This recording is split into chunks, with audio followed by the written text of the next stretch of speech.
a recruitment for intelligence. The Defense Intelligence Agency began Project Stargate. Dean Radin, a scientist, worked on the program that employed about a dozen psychics and mediums. The Defense Department preferred remote viewer. It kept coming back for more for 15 years, and they said it didn't work. There is more science backing up remote viewing than any other subject in history. Will anybody read those? No. All they want to do is say, even if you proved it beyond the shadow of a doubt, we'd still deny it. Imagine a world where government agents didn't need satellites or spies on the ground. Imagine if they could just think their way into an enemy's missile base. Today, we explore the CIA's journey from mind-expanding meditation to full-blown psychic espionage. This is the story of Projects Sunstreak and Grill Flame, where remote viewing was the military's bet. I said, so what is this remote viewing stuff? And they said, oh, well, rather than try to explain it, why don't you just do a few and then you'll understand what it's all about. Were you skeptical at all? Yeah, very. Project Sunstreak by the U.S. Defense Intelligence Agency. After previous programs studying remote viewing by the USSR and the CIA, Project Sunstreak was established because remote viewing had the following aspects. There is no known defense. Time, distance, target, size, or degree of difficulty have no apparent effect on data collection. It is passive in nature. It is inexpensive, perfect for military intelligence. Project Sunstreak had the mission of undertake operational intelligence applications using an aspect of psychoenergetics known as remote viewing. They defined remote viewing as the acquisition and description by mental means of information blocked from ordinary perception by distance, shielding, or time. For him, we did over 1,200 remote viewings in support of the CIA. It all started with the gateway process, a series of techniques aimed at synchronizing the two halves of the brain to unlock higher states of consciousness. But let's face it, the US military wasn't just interested in meditating for stress relief. They saw an opportunity to harness psychic powers for something a bit more actionable.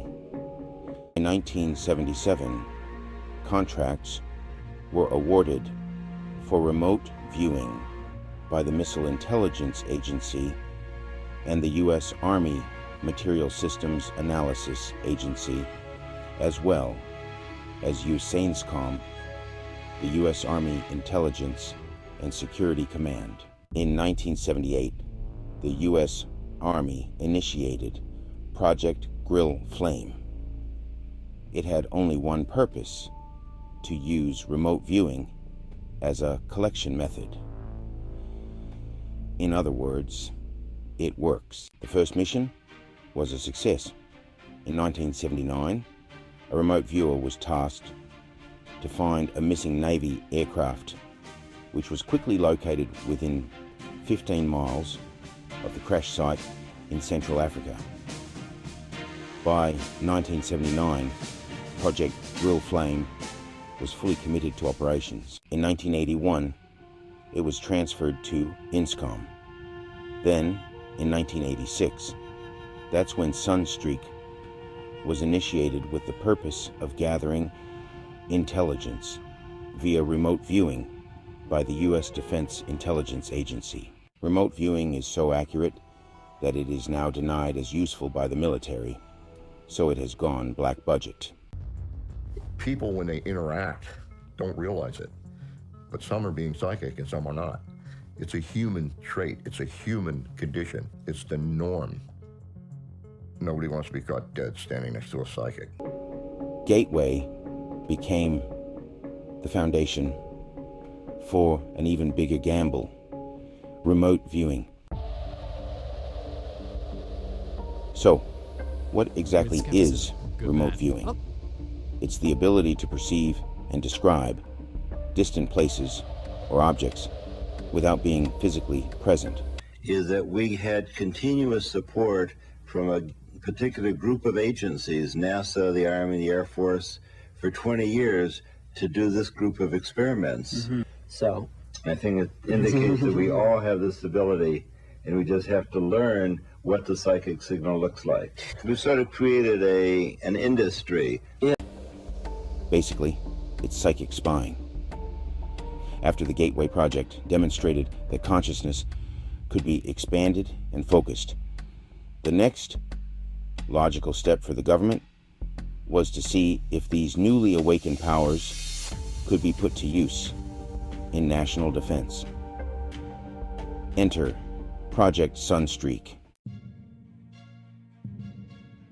Project Sunstreak was born out of the Department of Defense's fascination with extrasensory perception, or ESP. The aim, to see if human minds could become reliable tools for intelligence gathering. And among the different ESP skills they dabbled in, telepathy, psychokinesis, you name it, they settled on remote viewing. Why? Because it was the most practical and, frankly, the only one they could reliably connect to useful outcomes. Plus, it was accurate enough that you might actually be able to target a missile strike with it if you were lucky. The idea was simple. Train people to sit in a room, focus deeply, and describe distant locations with military precision. Sunstreak was all about using remote viewers to locate military installations, track enemy activity, and even identify missile sites. Imagine sitting in a secure room in Maryland, trying to see a secret Soviet bunker thousands of miles away. Sounds impossible, right? Well, not entirely. The results were compelling enough that the government decided to double down, expanding the program into what would later be called Project Grill Flame. Grill Flame took everything learned from Sunstreak and turned up the heat. This wasn't about dabbling anymore. It was about full commitment. The project brought in some of the best-known psychics, including Ingo Swann and Pat Price, people who claimed they could describe intricate details of enemy installations without ever leaving their chairs.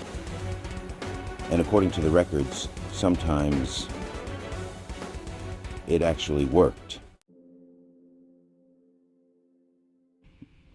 But let's not kid ourselves. Remote viewing wasn't perfect. Sometimes the psychics got it hilariously wrong. I mean, how many times can you describe a blurry pizza when you're supposed to be pinpointing missile silos? Still, there were enough successes that the military couldn't just walk away. They claimed to have located missing aircraft, described Soviet research facilities, and even identified specific threats. The whole thing was a mix of mind-blowing accuracy and total confusing misfires. After all, remote viewing was the only form of ESP that seemed to offer consistent, actionable intelligence. And in a world where nuclear threats were real, even the smallest edge could be worth pursuing. It wasn't about proving psychic powers existed. It was about whether those powers could help hit a target when it mattered most. And for a while, it seemed like they could. From Sunstreak to Grill Flame, the government kept trying to refine the techniques. They brought in scientists, military personnel, and anyone who showed even the slightest hint of psychic ability. The goal? To make remote viewing reliable enough to be used in real military operations, whether it was locating submarines, identifying foreign research projects, or even predicting future events. Grillflame tried to turn these abilities into a legitimate intelligence tool. And where did it all lead? Eventually, the programs were rolled up, analyzed, and, well, not exactly dismissed, but not fully embraced either. The truth is, for every startling hit, there were plenty of misses. But the lure of the unknown kept the projects alive for years. Who wouldn't want to tap into the hidden potential of the human mind if it meant a strategic advantage? Even if just 1 in 10 attempts gave accurate information, that could be enough to change the game. So, there you have it. From the Gateway process, which aimed to align our consciousness to the cosmos, to Sunstreak and Grillflame, which tried to use that cosmic connection to pinpoint missile bases, it's clear the government was willing to explore the limits of human potential, even if it meant betting on the unbelievable. Was it all a success? Not exactly. But it sure made for one strange chapter in the history of intelligence gathering.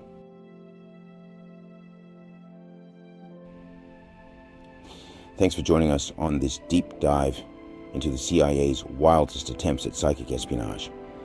If you enjoyed exploring the bizarre world of remote viewing, hit like, subscribe, and let us know. Would you trust a psychic to locate a missile target?